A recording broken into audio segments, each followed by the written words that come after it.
5 years later, through incredible circumstances, I met Zachary's mother, and I met her and took her to the grave to see her baby's headstone. Aw.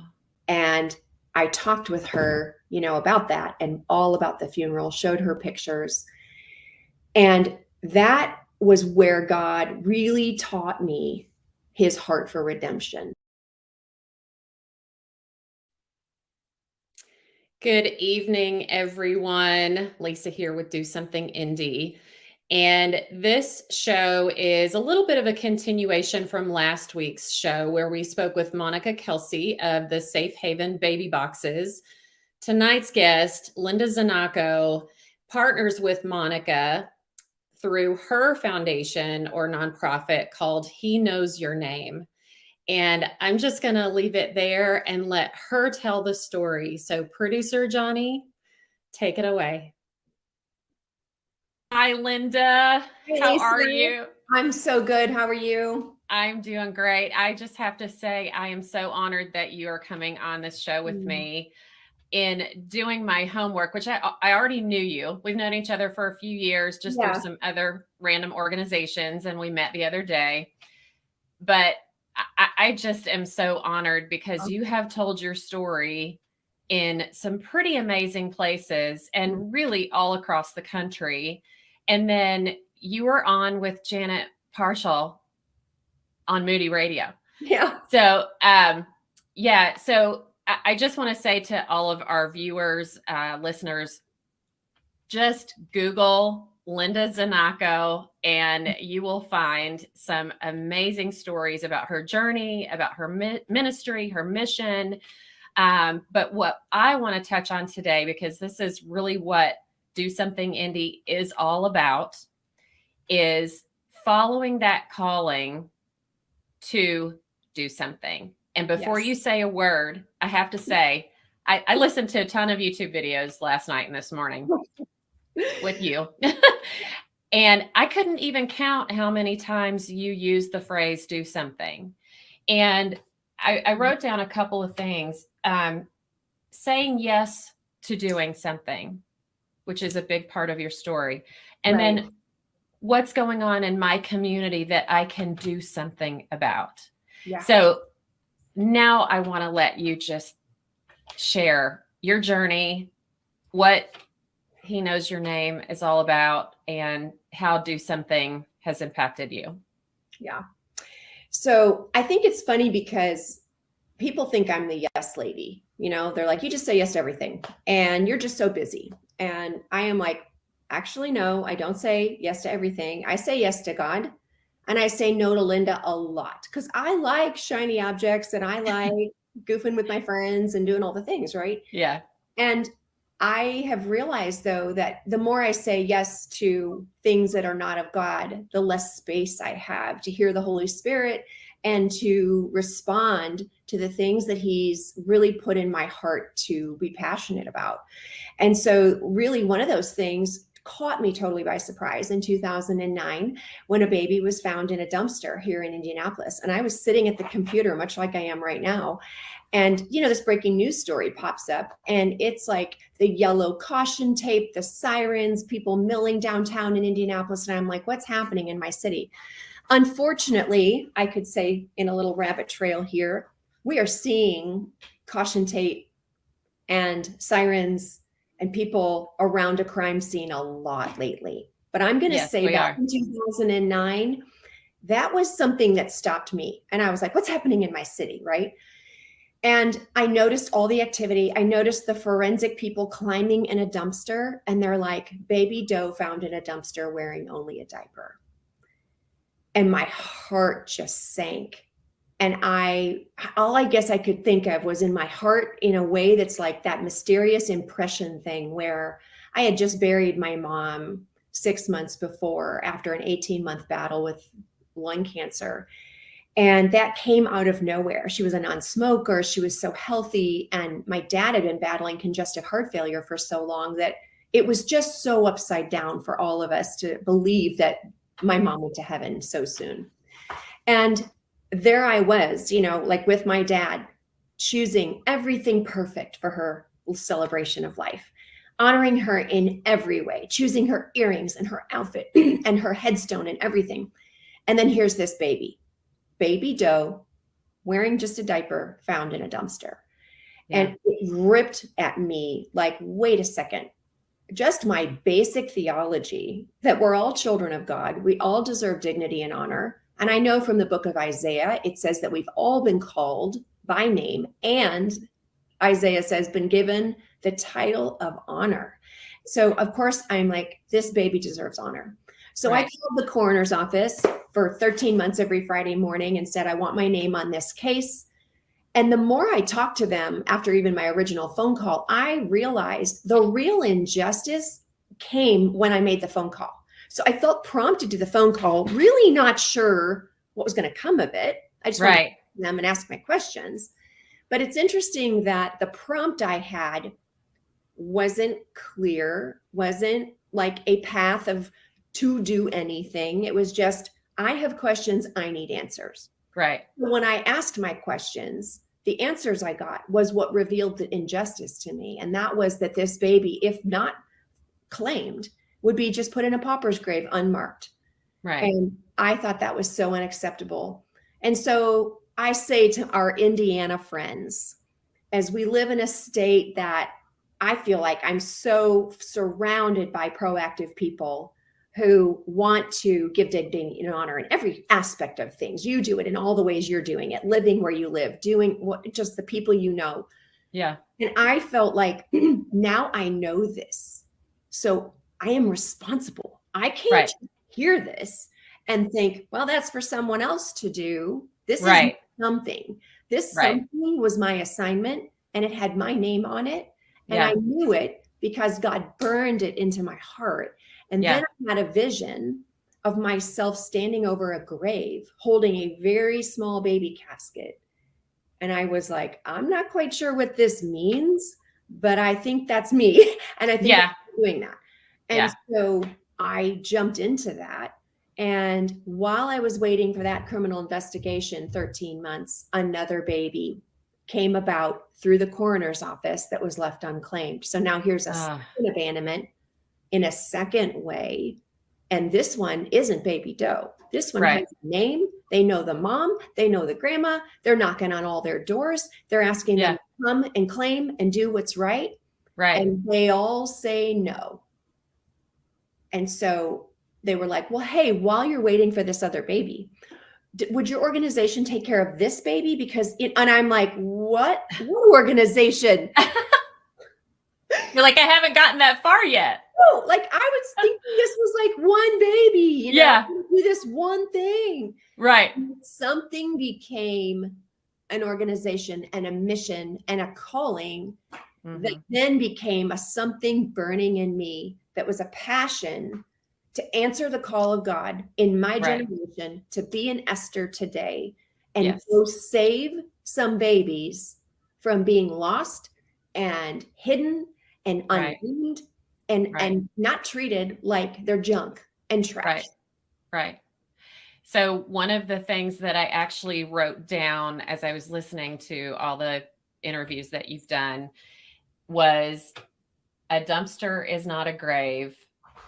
A diaper is not burial clothing, and doe is not a name. Yes. That is just so profound. And it's God. That's not me. That's all God throwing his economy on a something, right? We hear in the world. And that's how I want to say, listeners, like when you hear something that makes no sense, or you see something with your eyes and God spiritualizes it and puts his economy on it, you know it's God. Right. And that's what I knew in that moment when I felt I saw something, and then my spirit and mind and body just like came into alignment and flipped it and said, okay, this is the assignment that I have to do something. My name is on this. Yeah. So you have turned that into a nonprofit. No, God did. Yeah, of course he did. No, really. Like I have no blueprint for what I'm doing. I just keep doing it. Well, and so we didn't either. I mean, you ask the questions, you do the research, you go down all those paths, and if you get stopped at a roadblock, you figure out how to get around it or over it, right? Mhm. But now, how many babies have you claimed over these years? So in 13 years, I've claimed 37 babies, and Oh I've my goodness. buried them all. And Yeah. I've not named them all because Hmm. there's three kinds of abandonment. There's babies thrown away outside. There's babies abandoned at hospitals, surprisingly, and that's a real hard one to get your mind around. And then there's babies that are abandoned at the coroner's office. Hmm. And I've claimed from all those places. And those two other places, generally, babies have names because in a hospital setting, those babies are attached to their mother's medical record. And Right. so if a baby has a name that's like already on legal paperwork, I keep it. I never change a name. Yeah. And then but a lot of times babies that are lost 20 plus weeks here in the state of Indiana must be transported to a funeral home and given dignity in death. And so those babies, their mother's last name, but sometimes they don't have a first name. So Hmm. then I'll give a first and middle name and then always use. My goal in my prayer life over this whole topic is that a mother will someday make a call back to a hospital and say, so whatever ended up happening to my baby? And then they can say, your baby's buried at Washington Park East Cemetery in Right. land, in this plot, in this row, and they can go see that baby. And that was going to be one of my questions. Has that ever happened? Yes, it happened. So baby Zachary, who is the first baby I end up burying, but I was waiting for baby Doe, who turned out to be baby Nicholas. When I buried Zachary, I thought, oh, all the plans I've put in place for Nicholas are probably just for this baby. And then Right. that's going to be it. Yeah. Of course, that didn't happen. But 5 years later, through incredible circumstances, I met Zachary's mother. And I met her and took her to the grave to see her baby's headstone. Oh. And I talked with her, about that and all about the funeral, showed her pictures. And that was where God really taught me his heart for redemption, because I thought, oh, the burial and the claiming was what was so redemptive. And it is, Right. and it was. But then I meet the mom and I take her to the grave and she gets to acknowledge her son and tell me more stories about him. And I was like, oh my goodness, no, this Yeah. is redemption, right? Right. As mom's involved, I'm able to minister to her heart. And then, so here I am now 8 years later from meeting mom. And 2 years ago, I hear from a woman who says to me, I've been fostering a child and the adoption finally went through after a couple of years. This is a toddler. And I am doing an investigation on just her life and her family of origin and what can I learn about her background and everything.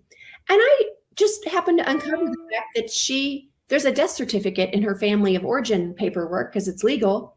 Yeah. He had a 5-month-old brother, and your name is on the death certificate. Oh, wow. What can you tell me about her? I've never met the mom. Have you? And I'm like, yes, I have. Yeah. Oh, So Lisa, I have been blown away by how the Holy Spirit just is always working. I need to stop thinking he's done with this project and on to another project. It's all his project. right. Oh my gosh. Oh my goodness. So this one calling on your heart has grown all of these different offshoots. It's like this magnificent tree with all of these branches. And I want to speak to another one of those branches, the Safe Haven Baby Box, which I just spoke with Monica. And so I'm so grateful that you were willing to come on so quickly so we can have kind of a little two-part here. But tell me how you got connected with her.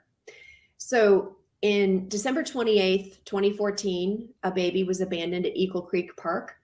And it was on the news. It was, of course, a freezing cold night. And that baby is never going to survive a freezing cold night, let alone the night out in a park. Right. That's all I'm going to say about that. Yeah. I read the autopsy results. It was horrific. And that baby was found that next morning by a hiker. So when I talked to the coroner, I claimed that child and I saw on the news, they showed the blue sweatshirt she was wrapped in. And it said Vincennes University Aviation Department. And so I knew I would name her Amelia. Right. So that is beautiful. So I've known about baby Amelia, but I didn't know that part of the story. right. So I, of course, look up, what does Amelia mean? Because I want to name her Right. Amelia.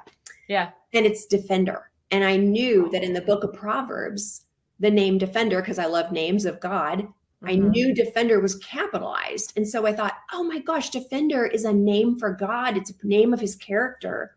Yeah. What is she going to defend? Like, what's her legacy going to be? Yeah. And I felt the Lord say to me, the safe haven law. And Yeah. I was like, I don't get that because we already have a law. But okay. So like her story took the news, local news by storm. Yeah. There was standing room only in the chapel when I had her funeral. Bobby King did the most fabulous article, put it on the cover of the Star, all about her story. And I mean, it just was crazy. And I was like, what is God birthing here? So when I have the funeral, Monica Kelsey walks up to me and introduces herself and shares her vision with me about a box. And I'm like, this makes perfect sense. I'm like, we are looking at the problem and you are telling me about a solution. I will do anything to help you with your mission and use the testimony of this baby as all the other ones. And so she invited me when the writing of the legislation got far enough along to go to the Indiana Senate chamber and House of Representatives chamber and give testimony that these babies are actually real humans. These are not statistics. And I stood before them and gave them testimony about Amelia. I showed them her footprint. I said, I have an autopsy result here that only I get to read because I've claimed her legally. Yeah. And you don't want to read this. It's so horrifying. Yeah. None of you knew coming in this chamber today that you would have something in common with an abandoned baby. And you do. And it is that you have a footprint, your children and grandchildren have footprints, and she had a footprint. And it's the image of God stamped on her, and it is proof that she lived. Yeah. And so to be a part of the legislative process with Monica, the passing of that law, and then when she saw the picture of the footprint, she took it home, she put it on her desk, and then she saw it like come off the page, and she said, this has got to be on the logo of the Safe Haven. Yeah. And so the beautiful thing is that I constantly am going with her and supporting her, championing the ministry, the organization, the work, everything, but also educating about the Safe Haven law and raising awareness through her legacy and realizing that the biggest story of all is that we have not had a deceased baby found in the state of Indiana in 7 years. And so it's working. It's all about education. And I believe that since the law was passed in 2000, we can say from 2000 to 2014, there was no education or awareness raised. There wasn't a dime put into it. Right. And since then, I have used media to be my education and awareness arm 100%. Yeah. And so has Monica. And that's why it's working. People understand it. They get it. I have had nurses tell me that when they're bedside with moms, they're seeing things happen. The couple of days mom's in the hospital, they're seeing she's not been visited. Yeah. She's so isolated, like all the things. And they start asking questions. I have a nurse in Maine that said to me, after 3 days, this woman said to her nurse, no one has ever taken care of me and nurtured me like you have. Yeah. And the nurse said, who's going to help you nurture this new baby? Right. And she said, I have absolutely no one. I have no resources. I have no home. I have no car, no job. So she educated her about the Safe Haven law and said, what do you want to do? And she said, I want you to take my baby. Aww. And the nurse took her baby through the Safe Haven law. Right. Surrender. And that is what needs to happen more and more. And like Monica says, the box is the last resort. And women, I mean, I get it. Those are the women that are delivering by themselves in their car or outside somewhere. But for the women that are in a hospital alone or deliver at home alone in a bathroom at work, which I know, those are the women that need to know, like, get in a cab and go to the fire station nearest you and give that baby to someone safe. Right. we've had how many just in the last few months? Carmel had 3 recently. Mhm. Right. I think about what that had to feel like as that mother Mhm. to not only go through birthing that child, Yeah. but then the thought process and just the wherewithal and the rationale to be able to say, there is a law that allows me to surrender my child safely without fear of prosecution and with anonymity, which is huge. It is. Um, I agree. In this day and age, I think the anonymity piece is the piece of that is the difference in the law that for such a time as this in our culture with sex trafficking and drugs and language barriers, we must offer women more. And we have through this opportunity. And the hotline at Safe Haven Baby Box is critical because I know these women are Googling options at Right. 2:30 in the morning, right? Right. They're asking their questions somewhere. Mhm. And then they can make a phone call, which they are doing. And they're getting coached and they're getting options and they're getting educated. Like, well, you could have an adoption plan put in place if you went this route and you could choose your baby's family. Like, these are things they've never thought of. But Right. I don't think the babies put in the boxes are put in there hastily. I Right. think it's been planned. Yeah. Yeah. They know about it in advance and they have thought about what that day is going to be like when it comes. And this is what I'm going to do. Which, what a resource. I know. As opposed to the alternative, which is where your organization comes in. So I want to ask you too. So we're talking about abandoned babies, and you mentioned there are a few different ways that babies are abandoned. The ones that are abandoned in the hospital or not retrieved from the coroner's office or a funeral home, are those babies that did not survive birth? I mean, do you know background? I don't know very much because especially if it's the hospital, that's a medical record and HIPAA slams down, so I can, if a nurse is talking to me, she might whisper a little extra something in my ear about it. Yeah. Which I love hearing anything because it helps me name them. Right. So, but those are all babies that have passed. So they've passed, like say, for example, the coroner's office, it's a baby that has died maybe of SIDS. Like Zachary died at his grandma's house at 5 months old. Yeah. And his mom was homeless. And so the baby, they call 911, right? And 911 comes, DCS comes, and they do an investigation. And when they realized, like with him, that there was no foul play, then the coroner can release the baby to the family and say, we have no investigation. The baby's not evidence anymore. Take your baby and go to rest. The hospital situation is that a baby passes 20 plus weeks and the hospital resources and counsels and gives all kinds of help to the mom and gives her options. But I mean, I so feel for these families. I want to say, no young woman or family goes to the hospital, even if they're afraid something's happening and they're in the ER, they still have a funeral home director's name in their pocket, right? Right. So I think that's very understandable, and the hospital does too. And then they'll say, come back in 3 days or call us in 3 days with your next steps. Call your family, get your resources together, your finances together, go talk to a few funeral homes, see what your options are, but come back, because the next step for that hospital legally is that baby needs to be transported to a funeral home. Yeah. Period. And so if that family, which they don't do, they, don't call back, they don't come back, they turn the phone, they change their phone number, and that hospital tries to call everyone in the family because they've got a lot of information on people through property taxes and all kinds of stuff. And, it's like hundreds of people seem to say no. Right. It's crazy to me. Wow. Well, and, the backstory could just be so tragic. It could be so much more than I just don't have the funds to pay for a burial, And it often is, you're right. Like there is not a week in my life that goes by where I don't hear from someone who says, my daughter, my daughter-in-law, my sister, my cousin, my niece delivered a baby. The baby died at a hospital. Mm-hmm. They are frantic. They have no resources. They have no support. They have whatever. I'm like the only one in their life, or I'm whatever. And I myself don't have whatever. How can you help?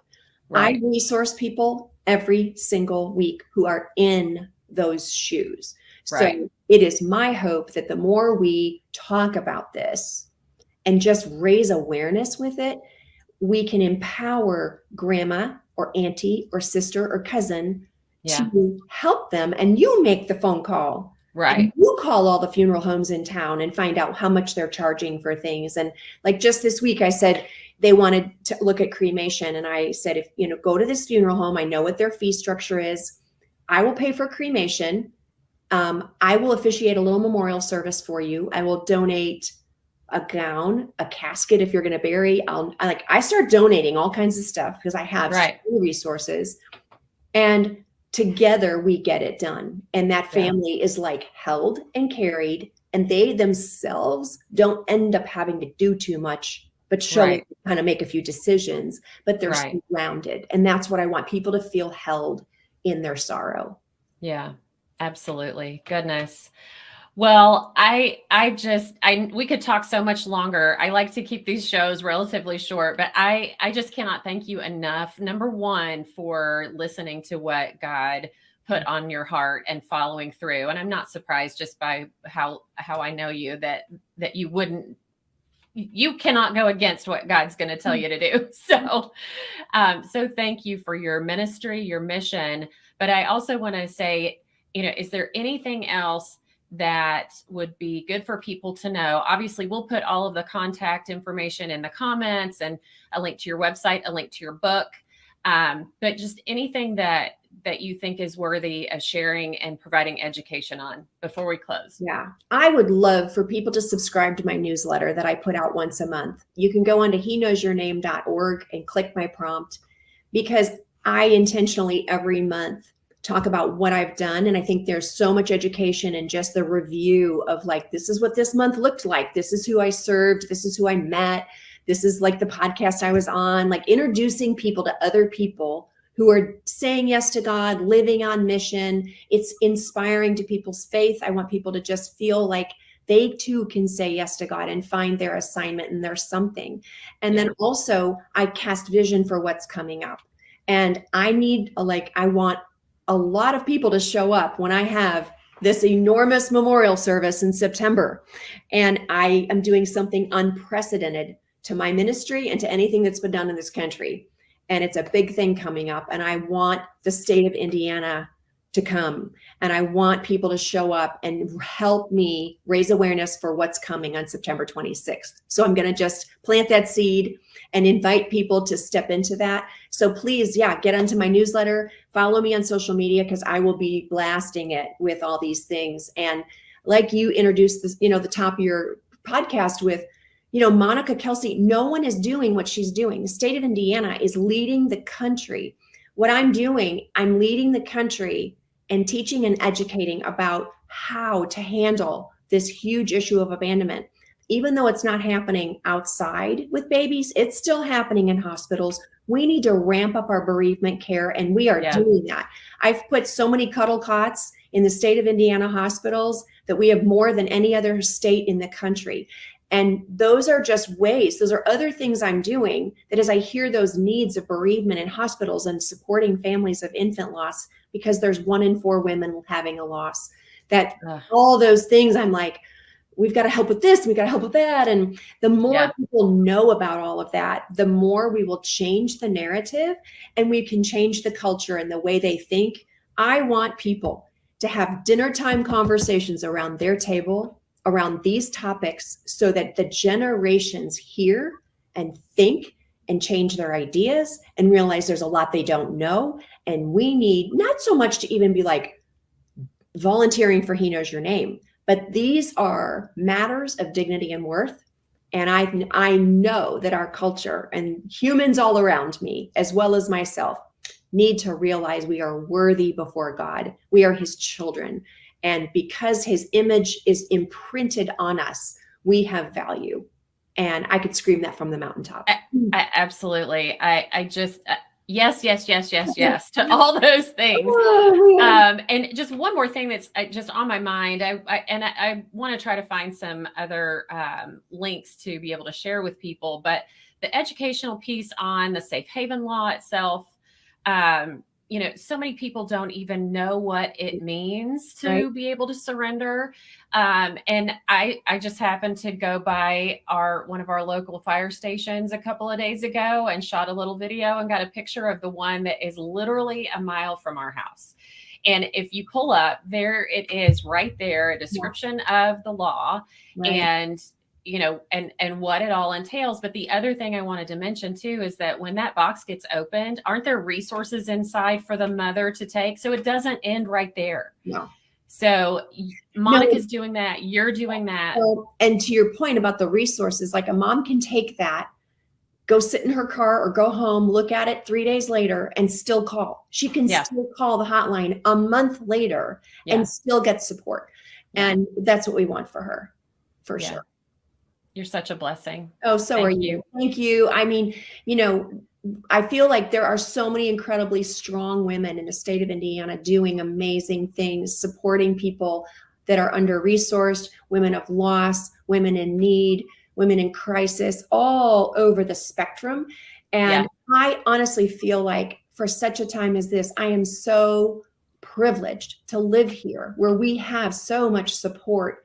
I mean, our peer group alone is doing so much to march, the march of beautiful life for women, for babies, for families, and marriage. Absolutely. Thank you, Linda. I appreciate you so much. Thank you.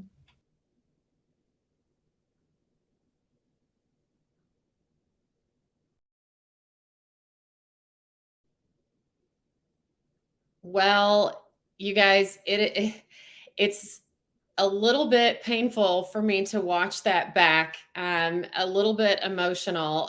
Johnny, producer Johnny, are you going to join me? I was just waiting for you to say, come on. Okay. Yeah, so I've known Linda for a few years and definitely knew her story, but really when our paths crossed again recently and I dug deeper into what all she does, the thing that just really sticks in my mind is the dignity in death. That these babies are left behind. And when she and I talked outside of this show, she was talking about what happens when they're actually buried. So a pauper's grave is just that. And sometimes it's more than one baby in one grave, which there's no dignity in that. And so the fact that she's taken this calling on her heart to be able to provide this for these children, it just amazes me. I just am so blown away by what she's doing. Yeah, and it's, we're talking about, down at the State House, there's pro-life and pro-abortion rallies and chants and things going on. And, for somebody to have a baby and abandon it, however that happens, they got to be in some dire straits of what's happening. I mean, it's just way overwhelming. So, and you're doing these 2 back-to-back shows. It's sort of what happens if, Well, and my hope is that it provides awareness, and that if people see this and know someone who knows someone who knows someone who may be in a crisis pregnancy, they can share this information with them, and it's an educational tool. And that, I love spotlighting people who are doing something. That's what this show is all about. But when you've been digging them up. But when it touches on something like this, it's hard content. It really is emotional. I have had multiple losses myself. And so it is hard for me. But to hear that there are women who have taken on the charge and championing this kind of initiative it's incredible to me. So I want to touch on another thing that Linda and I really didn't get a chance to talk about much. She mentions it towards the end, but it's called a cuddle cot. Yeah, I was like, okay, what is that? If you go to her website, there's a link at the top that says cuddle cots, but also just go to YouTube and Google it. So this is not the primary mission of her organization. This is something that has grown out of her organization as an add-on, which speaks to that dignity in death piece. But a cuddle cot is an actual piece of equipment that the hospital has available when an infant dies. And this cuddle cot keeps the baby at a cool enough temperature for the family to be able to, this is going to be hard for me to tell, for the family to be able to have closure and to be able to be with their child, and for them to maybe take pictures, get footprints, get fingerprints, hold their child, let their other family member come in. So for 2 or 3 days, this cuddle cot keeps them cool enough, because a baby's body, I guess, at death deteriorates at a much faster rate than an adult. And so this cuddle cot keeps that child at a cool enough temperature that they can truly cuddle their baby and spend quality time with their baby and getting that closure that in any other circumstance they wouldn't get. The baby would pass away, they'd whisk them off, the mother has to go through mourning without seeing her child. So that's what a cuddle cot is. And they are all across the country and other countries even. And so that's been one of her missions, is to get enough cuddle cots in every major hospital in Indiana that they're available if they're needed. Well, Indiana has a high baby mortality rate, but hang on. Yeah, I'm going to interrupt you. Sorry. Yes. So the state of Indiana, I gotta say 3 words there, has one of the highest infant mortality rates in the country. And it is said that a child in Indiana dies every 13 hours in our state. So, but now, didn't she say it's been 7 years since we've had an abandoned one? That's the abandonment part. Yes. Right. So, at least, her mission is at least curtailing that issue. Yeah, they, between her organization and Monica's with the Safe Haven Baby Box, yes, it is working. And that's, you heard her talk about speaking to the Safe Haven law itself and going to the state house and being involved.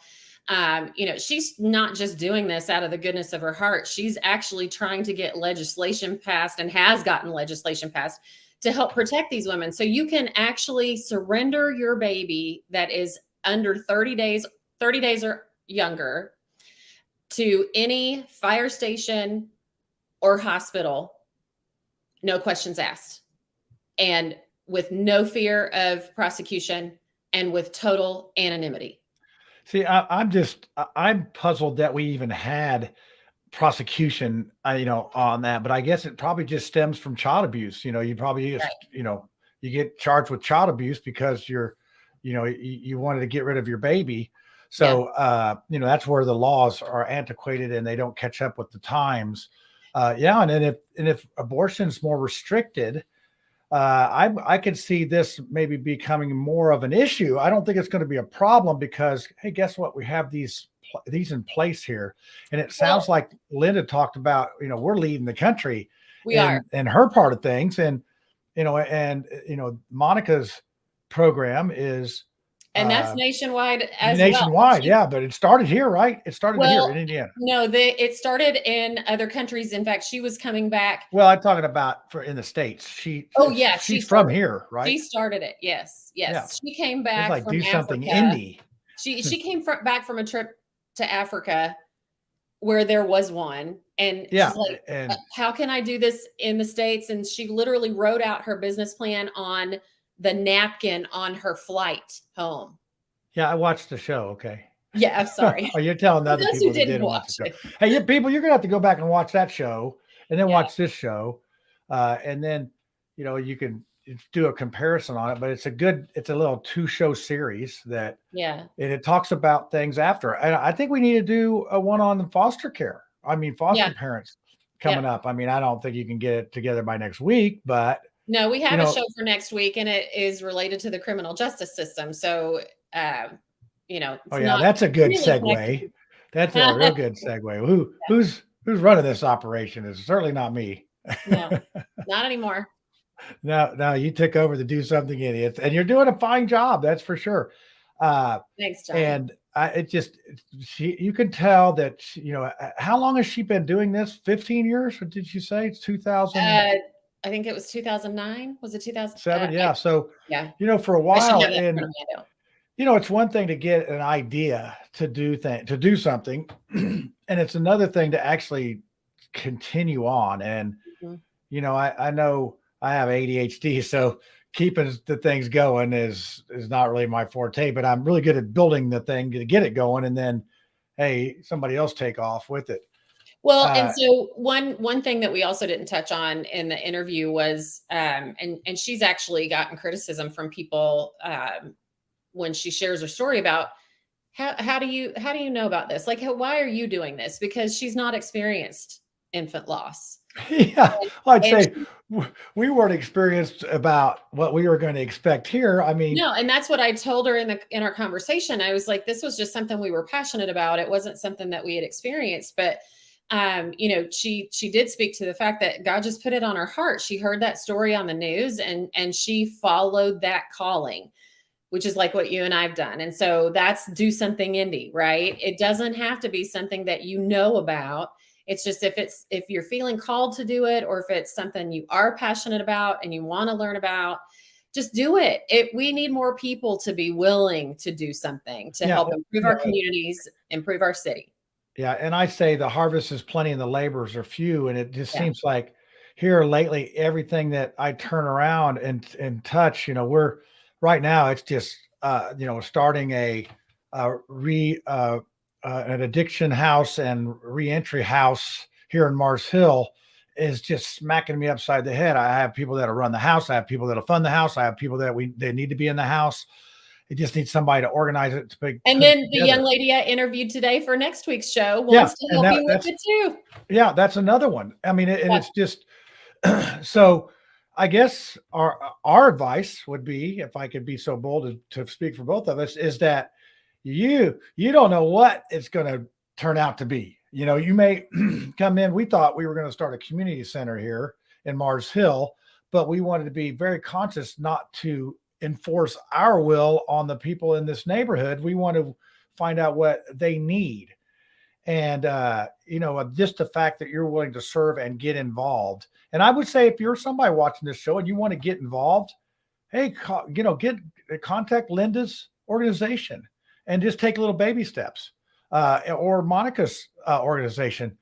They all need those. And of course, selfishly, we would like for you to help us. Yes. But there is tons of places you can get plugged in. Meet Me Under the Bridge with Kathy Albright. That if you want to help with homelessness, there's just tons of organization. But you got to get out of you got to quit watching Netflix and get out and do something. That's what I want to add on to that too. Even if you don't know what it is that you want to do and you just want somebody to talk through it with you, you and I both are willing to do that with anyone. So happy to, I did it with a lady a couple of weeks ago who was getting ready to start her own business. And she's like, I just want to hear how you did it and what all you did and pick your brain, and I am happy to do that, because I think we all need to share our knowledge and experiences. And that's how we get stuff done. Yep. And honestly, I think it's, the baby boomers were raised by the greatest generation. Our parents was the greatest generation. And I feel like it's time for some of us, you're on the very bottom edge of the baby boomers. You're almost a Gen, whatever's next, Z or I X don't want or to be a B baby or, boomer, but I am, I guess. You're just barely. Yeah. But I think it's time for, that wisdom, that life experience that we've had it needs to be passed on. And that's why I really love doing the substitute teaching. And I think that when we get into this foster parent thing, that we'll have some, impact there. I tell a quick story about, I went to, I'm joining a motorcycle gang, by the way. Did I tell you that? The Charity Riders. I mean, it's a club, not a gang. But, they took me over to the Kitley Inn. There was actually a motorcycle gang wedding. and went over there. There's like 200 people there. It was all, black and red colors. It wasn't like wedding colors, but it was, Wouldn't like it the was just weddings like, I normally do. yeah. And so I go over there, and one of my kids that I had in class, Cameron, over here at the 7th and 8th grade center, came up to me, and I'm like, okay, first of all, what are you and your 4-year-old brother doing at a motorcycle gang bar? Kitley Inn to this thing. And he asked me what I was doing there. He goes, what are you doing here? I said, wait a second, what are you doing here? Yeah. And he goes, and all I just sat down and had lunch with these kids. I didn't even have this kid in class particularly, and he remembered me, and he came over and made sure he talked to me, and he said how much fun we had at lunch that day. And that's the type of thing that is a very small thing, and you never know when you're going to impact somebody. And I know if you were to get into some of these organizations, I mean, you could just go one time, and you never know what kind of impact you're going to make as far as that goes. And Linda's impacted 37 babies that would have been thrown in a mass grave or a group grave or a pauper's grave or whatever. And now they actually have some dignity, in the short time that they were in this world. And they each have a headstone with their name, and at the bottom it says, "He knows your name." Yeah, I mean, it really is. I mean, she, like she says, she gives gives God all the glory, and that's perfect. But you know what? We're God's hands and feet. That's why we got to do something. So she definitely fits the model of how to get this done. And she's what you can tell she's been on some decent shows. She is well spoken and tells the story well. I just was so honored to have her on, and because I already knew that she's been on a lot of national news shows. I mean, she's been on the whole gamut. And she is a very well-known speaker, and so I was very honored that she so came.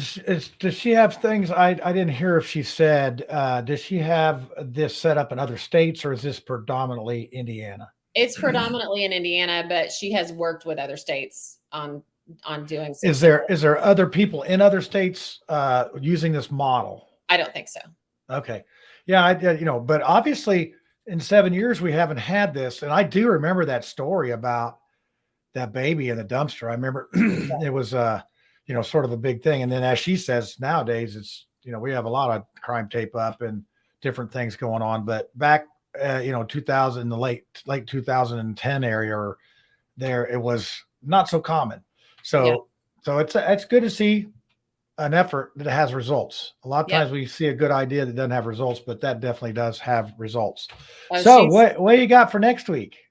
Well, like I said, I am interviewing a young lady who has gotten involved in re-entry programming and is very passionate about the criminal justice system.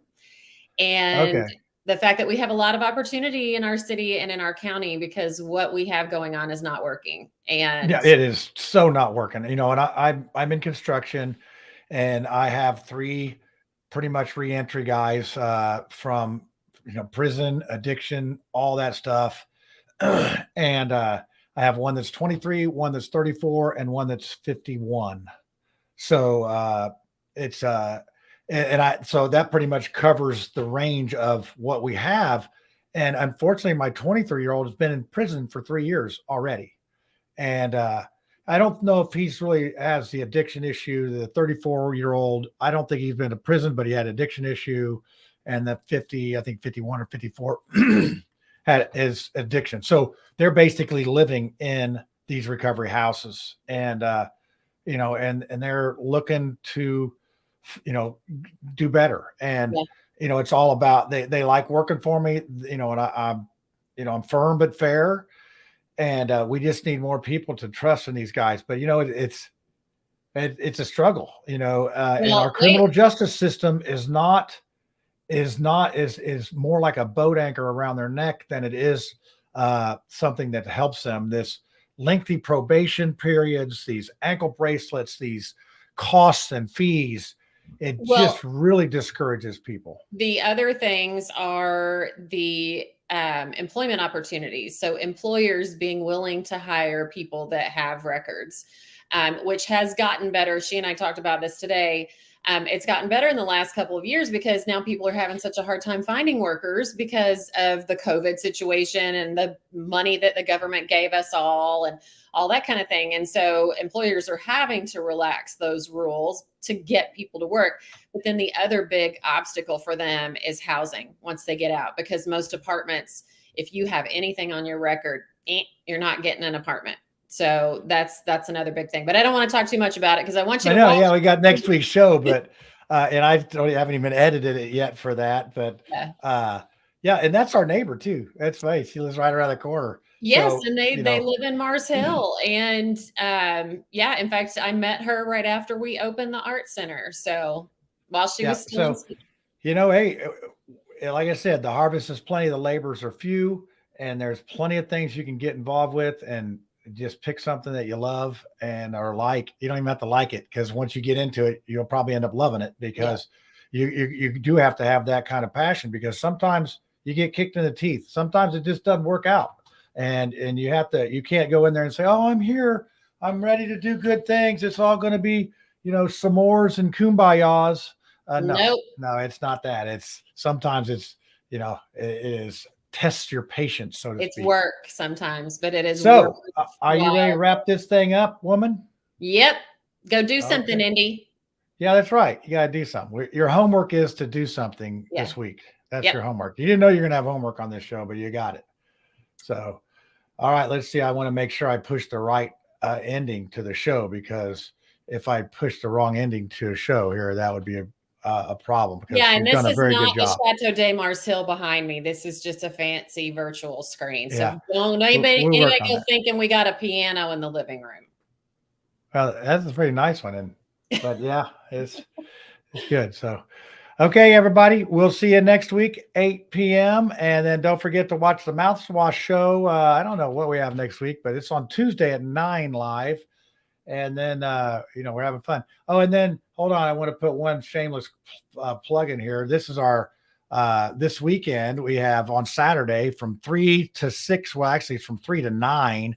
It is 3 live bands at German Park on the south side. That's Meridian Street. Just head down there past Southport Road and keep on going past the old Meridian High School, and you'll see German Park. It's been there forever. I'm going to be the MC there, and Lisa will be there too. We're going to have a fun day. So come out and see us. And I see we have one person that loved our show. They put a heart on there. I appreciate that. Actually, there's a couple comments in here. Oh, it's Spiro. Spiro, he's waiting for some s'mores. Okay. Yeah, you got that coming. They got that coming. So come to the picnic on Saturday. Yeah, come to the picnic on Saturday. We'll have fun, listen to music, and actually I know some of the people in the bands, so this will be fun. I may even tell some bad dad jokes. You just never know. So, okay, well, we'll see you next week. Say bye, Lisa. Bye, Lisa.